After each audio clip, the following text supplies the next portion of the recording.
everyone, welcome to Daybreak. I am your host, Nicholas Sadowski. It has been a long time since an episode, and while this is technically not an episode, it is great to be back. We are not in the studio yet because it's still being renovated, but we will be back there soon. And if you are looking forward to the host interviews, that will be happening. We'll be filming it on the 28th, and it'll come out in the following probably 1 or 2 weeks afterwards. But I have no news to share. SpaceX launched a rocket again and landed it again. But that's pretty much the only major news that I can think of off the top of my head. But yeah, so let's get right into it. Today we'll be testing a number of Daybreak features because we have switched to a new format. And that's Zoom. So we're testing. I have a whole procedure list here. So we have a number of things to test, timing and everything. So yeah, so I'm going to welcome my first guest. She is an incredible person, an incredible help to Daybreak. All of her work with Daybreak has been phenomenal and ridiculously helpful. She's here today to help us test today. She is a great fencer and swimmer, and she is very, very smart, and we are very lucky to have her on. She's one of my all-time favorite guests. Ladies and gentlemen, please welcome the wonderful Riley Kraaijvanger back to Daybreak. Hi, thank you for that amazing introduction. No problem. Well, welcome back, Riley. Thank you for having me back. I feel like I've been on Daybreak a lot, so it's nice to kind of be back because I haven't seen you for a little bit. Yeah, the last thing we did together was the host interviews and the Daybreak Stories episode. I think I've watched the host interviews episode like probably 5 times now. Yeah, that was really an enjoyable experience. And it's all true. You really do help a ton with Daybreak testing. Yeah. I'm glad. I feel like, I don't know, I feel always so happy to be a part of the process. And whenever you say like that I helped, it makes me so happy. So I'm really glad that I helped. Well, I'm glad that you're happy that you're helping. I'm sure some people are like, oh, this again. But yeah, you're what were you waking up at 10 a.m. to help me out here? Yeah, exactly. And today was daylight savings time. So I think like it was perfect timing because I literally woke up and then I saw the clock and I remembered and I was like, oh my God. Oh, yeah. Because if this were real time, you'd actually be waking up at 9 a.m. to do this, which is insane. I mean, 10 a.m. is insane, but yeah. And actually, today is a Sunday, and it's 10 a.m., and this is a Daybreak episode format, so it's sort of almost like it used to be back in any of the summer months when we had Daybreak running, which is interesting. The nostalgia is coming back. Before I did this, some like memories were just like flashing through my head like really fast. I'm like, oh my goodness. Yeah, it's been crazy. This has been going on for like, wait, so when did you start kind of like developing Daybreak, like in the first place? Like coming up with the idea and everything? Developing? We went into quarantine in March, right? Yeah, we had the year anniversary yesterday. Yes, we did. Yeah, that was. I forgot to put that in the group chat. My bad. But yeah, 1 year ago was the first episode of Daybreak. Wow. Really? That's crazy. A whole year. Wow. That's impressive. I'm very surprised by it myself. I feel like we need to celebrate. Like there needs to be an occasion. Yeah, well, yeah, unfortunately we can't. Yeah. Oh no, April 19th is Daybreak's 1 year anniversary. Okay. But developing probably started, yeah, around this time when we went into lockdown. But yeah, it's been insane. I still am doubtful that when we reach July 4th, I will have nobody. Like I'm still like, okay. I'm gonna try to recruit people. I think that I can get my sister to do it. I'll like tell her that I'll watch some show with her and she'll be like, okay. I'll bribe her. She's on my list of on your episode. And I think we also talked about Catherine. Yeah. as you two are really good friends. She came on, yeah, she came on. When did she come on? The last season there. She was a Yeah. great guest. We talked of really a variety of things, as her moving, skiing, which I'm still never gonna do. Yeah, I skied with her once and it was very, very fun, but I thought I was going to die the whole time. Well, okay. I've probably after doing all these episodes, like compiled a list of things I am never doing. One of them is fencing because I don't feel comfortable with someone doing this at me, and the other one is skiing. Yeah, those are definitely two very bad things not to want to do. I I think the issue with me and the reason why I don't want to do it is because to make an interesting story, I sometimes ask, what's the worst thing that's ever happened? And then that's the last thing I ask. That's what gets stuck in my head. So I'm like, oh, this thing must kill a lot of people. I mean, it does, but yeah. Yeah. No, yeah, I remember, like, I was watching my dad and I were watching, like, some I think it was on the Olympics, like, some skiing race, and this person, like, one of her skis got, like, out of place, and she literally, like, tumbled down the whole mountain, and I was like, "I am never doing that." It looks so scary, like, the whole time, but Oh my God. There was this, I don't know what the show is called, but there's this place, I think in England or maybe Ireland, where they throw a cheese wheel down a hill and like 150 people just like, and the hill's like this steep and they just run and they fall over and they break things, but they chase a cheese. And that's something they do. And I'm like, why? But okay. I feel like I kind of would wanna do that a little bit, like, Yeah. maybe it might be fun because, like, I don't know, I really like when I was little, like, last year, I literally, like, would roll down hills, like, did you ever do that where you would, like, go to the top of a hill and, like, cross your arms over your chest and just, like, roll down it? No.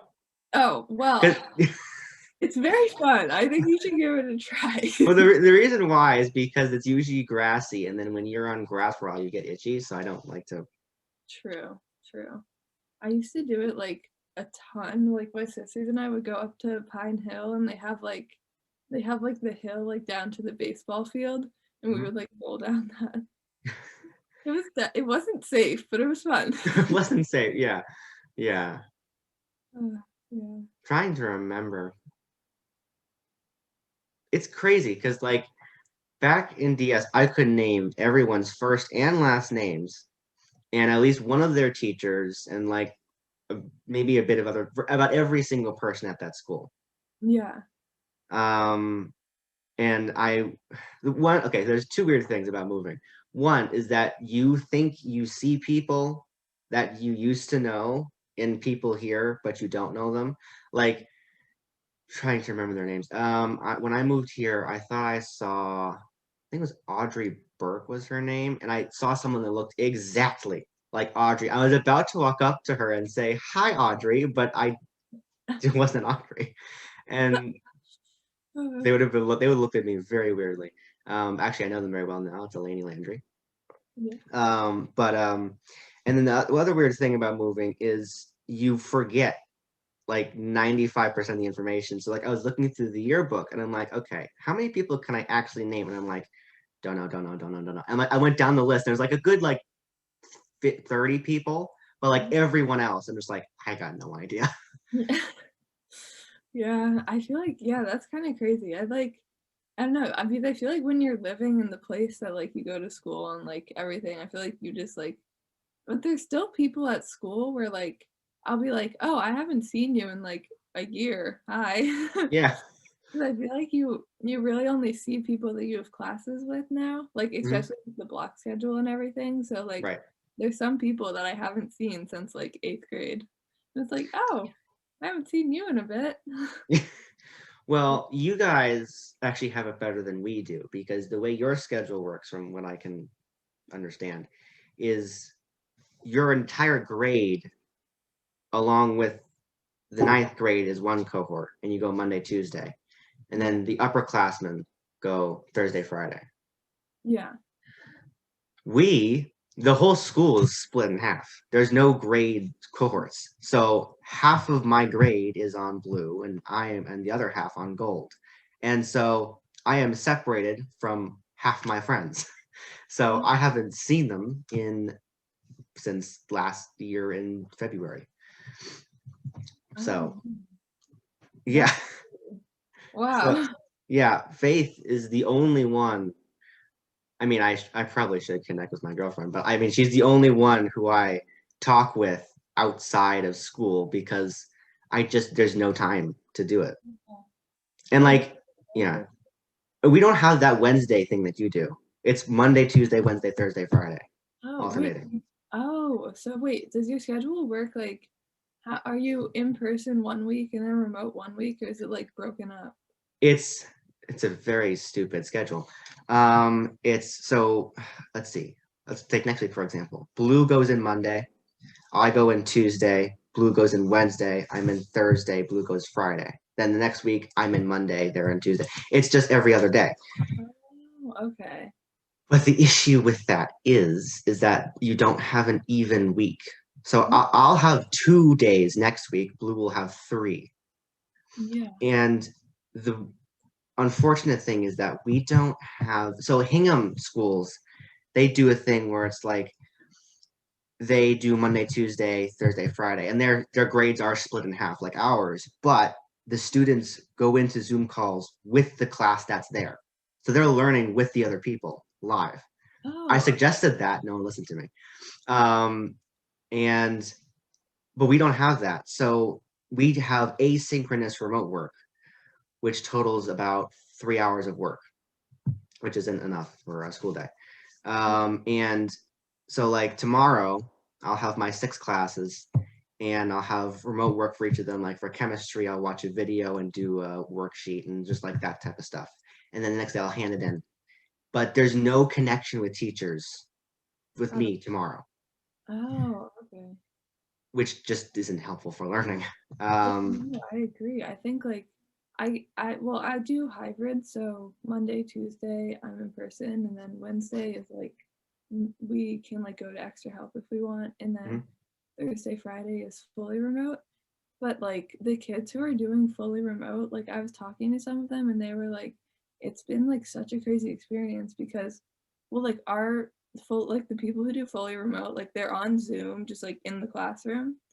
But like they say, like they can't really hear the teacher and like they don't ever get like called on to, and like they can't hear questions being asked and stuff. So it's definitely a really isolating experience. And like now in April, they're thinking of like having us go fully in person.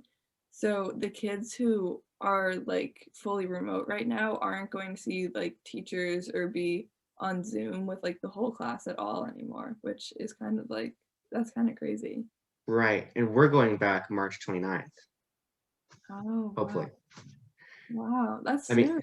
yeah, all of the desks have been moved back into classrooms. The lunch room has been divvied up more. The schedule has been changed. Like it's moving in the it's moving forward. So Wow. hopefully, 'cause I Nice. can't deal with this.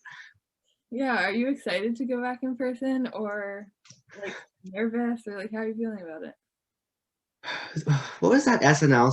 This has something to do with it. There was an SNL skit where I think it was Zac Efron came back to like what the hell was the school he went to in High School Musical? What no, whatever school he went to. There was a skit and he came back and saying we got a terrible education. And Oh yeah, I remember that one. he said when I my first day of college, I was nervous but excited, so I started singing a song called "Nervous but Excited." I am going back to school, nervous but excited. I am terrified of me. How I have gotten used to not doing work on my remote days past 12, and doing whatever I want practically and not having to do anything. And then on the days I have to go to school, I'm like, okay, I don't really have to do my homework today. I can just do it tomorrow during my remote work. Now I have to get used to homework every day, rotation every day, no breaks. I mean, well, yeah, breaks, but like there's no full day breaks. So I have to get used to that. We had a JSA, which is Junior Statesmen of America or Statespeople. I don't know. I don't know if they have changed that yet. They should change that, but if they haven't, but if they have, Junior Statespeople of America, and the debate that we had was, should we go back to school March 29th? And it was overall ruled that we should. But the con argument was like, I've gotten used to these breaks and this time. And my rebuttal was basically, what you've gotten used to is a lack of learning. But the issue is that we've gotten used to that. Yeah. No. And I have a love-hate relationship with this thing because like so many kids are going to be destroyed by this because MCAS is coming up Yeah. and term 3 is ending around the time that this is coming back. So we have to start a brand new term in the middle of a transition with MCAS coming up and students being used to not doing this and then jumping into this system with like after a week. Like I would understand if like it was after a break where we'd have some time to adjust a little bit, but Yeah. it's the weekend. So like Friday you might not be in school, then Saturday, Sunday, and then you're in school full in person. And Yeah. It's gonna be really abrupt. it's I think for some students it's going to be too much. Yeah, and I think like, well, I like what you said. I've gotten so used to the routine now. Like I know like the days that I kind of like can just chill and I don't really have to do that work like that much work. I know like my work days, and now I think it's gonna be a lot to like have to adjust again to doing work every day and kind of like having like the consistent schoolwork. And I think that it's definitely gonna add a lot of stress. So I Mm-hmm. think it's gonna add a lot of stress to a lot of people's lives. And like I think it's kind of important for the school to like not telling them how to do their job, but like make sure that the students are doing well, like balancing their stress and kind of like adjusting to this because it's such a big adjustment. Like we've been in this type of schedule for a year. So Mm-hmm. this is kind of what everyone's used to now. Right. And so like I like in my first year of high school, that's kind of how this way is how I've really been learning. So it's going to be a lot to like go back into normal high school again and like kind of figure out how I don't know how just like to do work like people are like how learning is supposed to be done, but it's Mm-hmm. going to feel like a lot, like a big adjustment. Yeah, I just a lot of people in that JSA meeting said the stress that has been relieved from school has been a lot. And for a lot of people across the country, it's actually been worse for them to do this. Like the rates of a lot of things have skyrocketed. But I feel it's just the transitions is too abrupt. No, I mean, I I miss my friends. I like school. I like all of my teachers, all my classes, generally. I, it's not the teachers, it's just the class. Like, I hate French. The teacher is great. I just really hate French. Um, but like, I'm trying to not I'm trying to be less thinking of just myself and not thinking about myself in this and thinking about how it would affect other people. I yeah. can't see it being universally beneficial. I agree. And I think like well the part that's kind of ironic to me is how we got out of school when COVID rates were really low and there was barely even a spike in methods, and now we're back in school when they're at an all-time high and they're still like raising.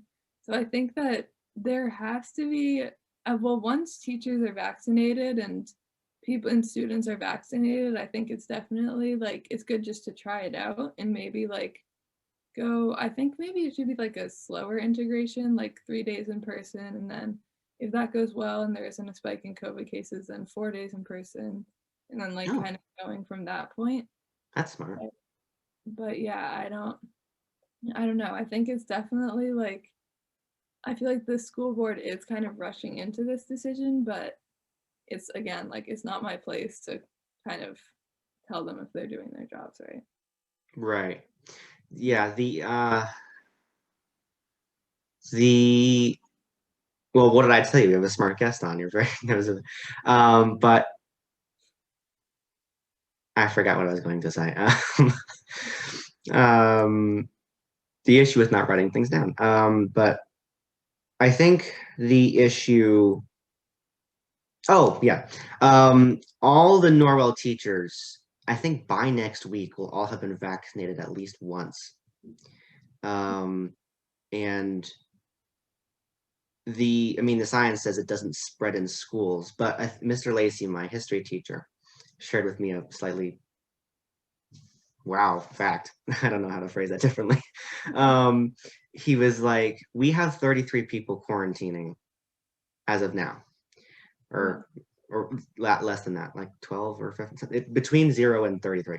I don't remember the number, but the people in this town have calculated, and because the way it works, it will be 3 feet apart, not 6 feet.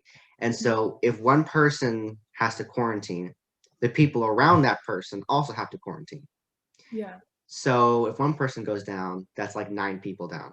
Yeah.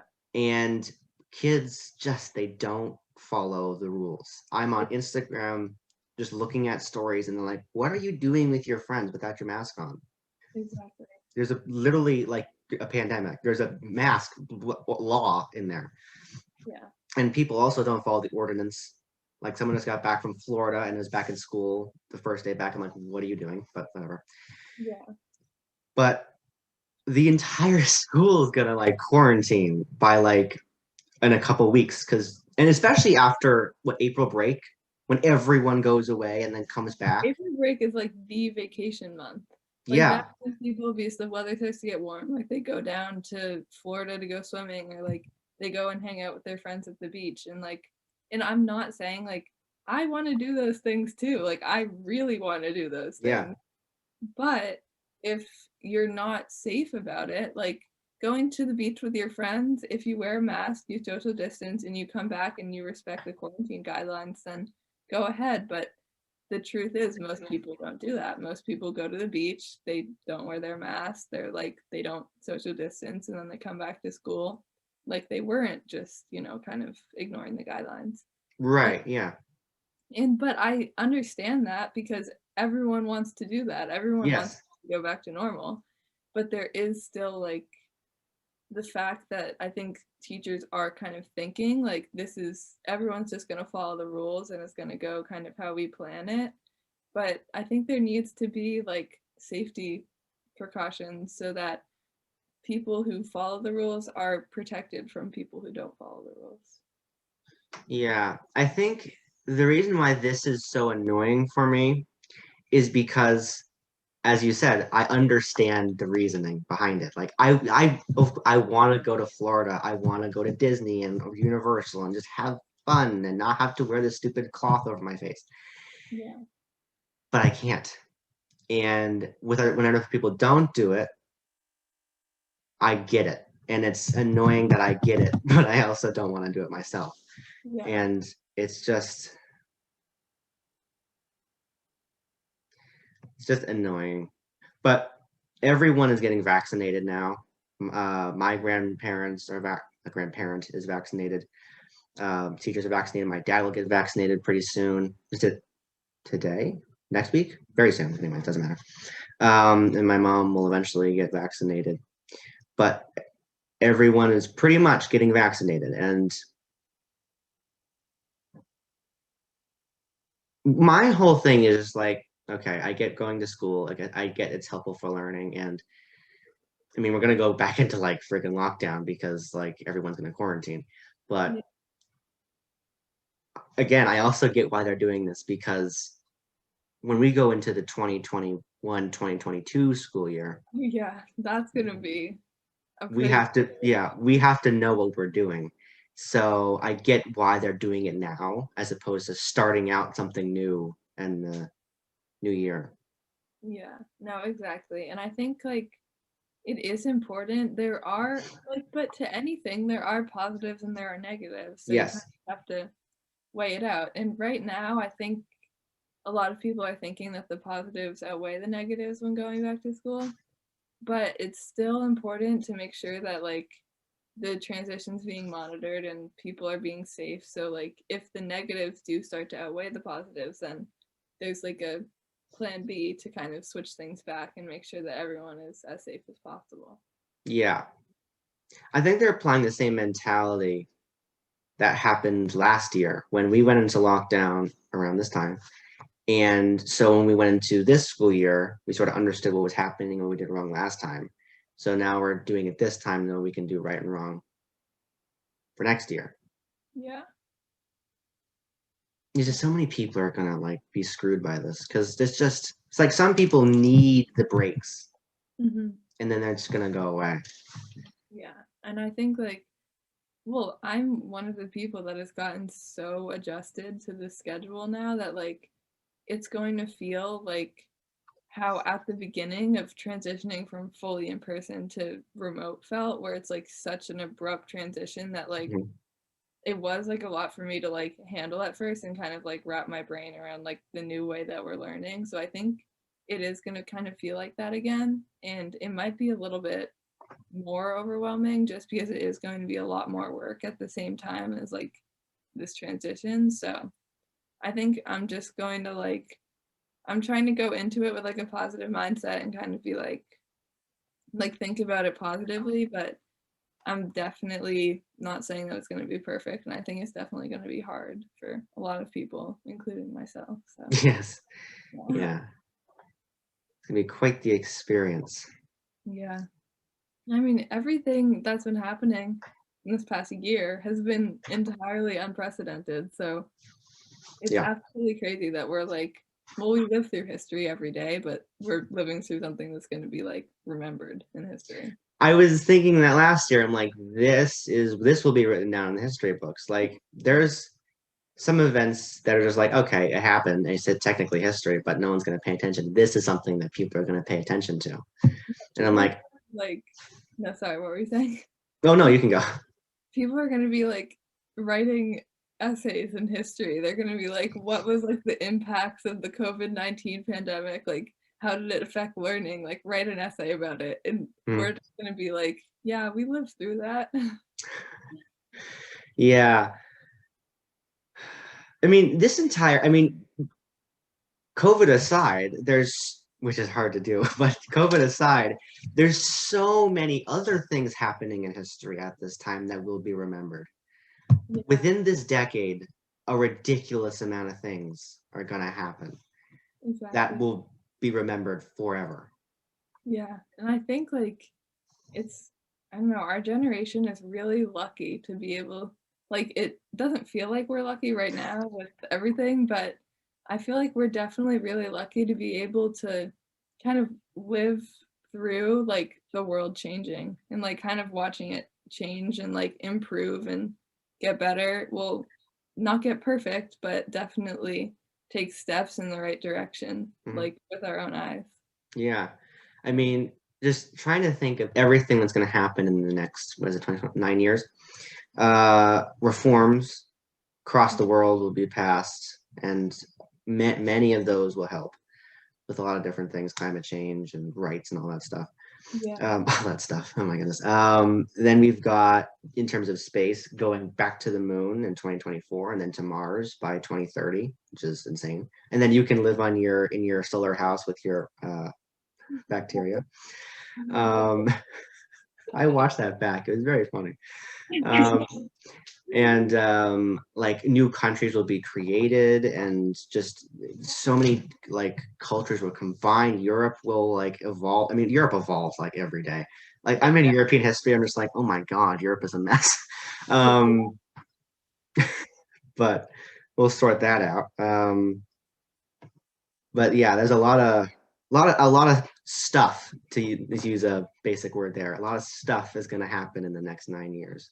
Yeah, exactly. It's going to be kind of crazy just to like watch with our own eyes and kind of watch everything unfold, which it's going to be, I don't know. I think our generation is growing up in such like a time of like change and like important change, and I think that's kind of going to be important, like shaping who we are as like Right. people, what our generation does. So, Yeah. yeah. What a crazy time to be alive. I know. That's what I like. I was literally thinking about that yesterday. I was like, I don't know. Well, it feels like everything, like all of this like change has been happening like the past year, like 2 years. And up until that point though, it felt like I don't know, I feel like it was so like abrupt but so necessary that like Mhm. now I've just gotten used to everything kind of changing around me. So I hope, like, I do hope that the world kind of keeps changing and keeps improving. So yeah, I feel like I'm excited just to see like the good things that happen and like the good changes. Yeah. Yeah. It's I mean, just think about all that's happened in the past 2 years. Just like you couldn't even make a list. It would like extend forever because it's just the amount of stuff again that has happened is insane. I mean, most of it good. The COVID wasn't good, but most of it good. I mean, but COVID, I had this theory that every bad event in history will eventually yield a good results at some time in the future. And it's impossible to prove that wrong because maybe that good event hasn't happened yet. But in terms of this COVID, which was generally bad, we had good results from it in terms of understanding the precautions we need to take, the supplies we need to have in supply and backup and all that stuff. Manufacturing, the government working, trying to work right and trying to make sure everyone gets what they need, like stimulus checks and unemployment checks and rent, doing away with rent payment for a while. Like a lot of like we've learned and this like Zoom and trying to learn how to do stuff remotely. Yeah. It's like it's so much has been learned from this because like I think before a lot of people were saying we can't do this stuff remotely, it's impossible, Yeah. and now we're doing almost everything remotely. Yeah. And that's not to say that there's no issues, but we can do it. Yeah. And also like the environmental impact of COVID, like it's been so positive and there's been so many in this time, like there's been so many different innovations like electric cars and everything that is going to help benefit the environment and also with people. It was definitely there was more of like a noticeable impact at the beginning of quarantine with like everyone kind of staying inside and there weren't any cars on the road and everything like that. The environment definitely healed for a little while at least. And so I think like kind of that opened a lot of people's eyes to the importance of like reducing their carbon footprint and everything like that. So I think that's definitely really important. Yeah, I'm gonna buy the Cybertruck when I can actually buy something. My dad wants to get it so badly, and my mom's like, "No, you're not allowed to," and he's been so sad.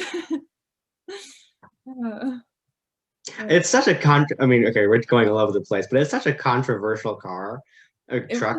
was it was like a meme for a while. Yeah, it still is. It still is, and I don't know, it looks so cool, but I feel like it might not be practical, but I want one just to, like, drive it. Oh, well, actually, on that note, it's extremely practical. It's actually more efficient than every other gas truck on the market. It just looks different, and so people don't like it. As Yeah, is the case with pretty much everything today, but whatever. yeah, that's true. I think yeah, definitely.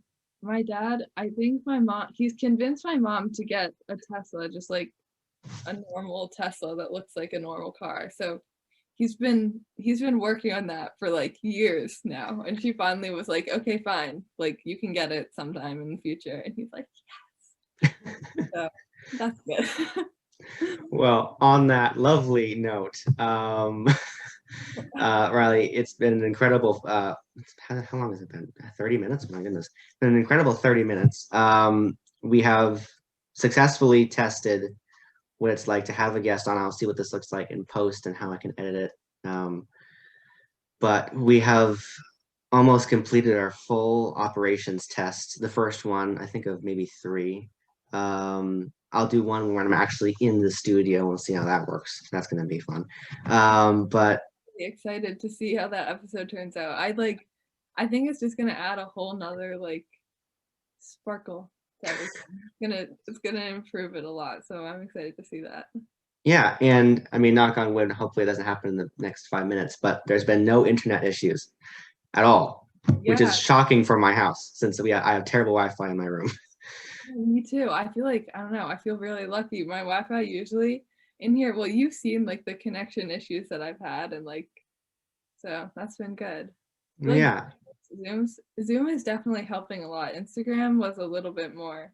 Oh my God, Instagram. Oh my. If you watch, it it's too long to. I don't have. I have to end in like 3 minutes because actually this thing has a timer. I honestly can't deal with it anymore. It's so annoying. Yeah, oh my God, me too. I feel like Instagram is perfect for looking at memes and like stalking people, but the Yep, rest of it, there's no practical application.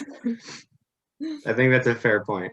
Um, but yeah, so now we're on Zoom and we have our operations manual.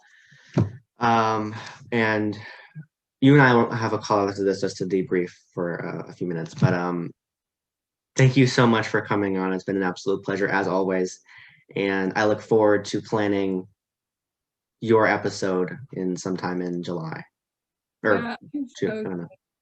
I'm so excited. It's been so much fun. It's always so much fun coming on here and getting to talk with you. So I had a great time.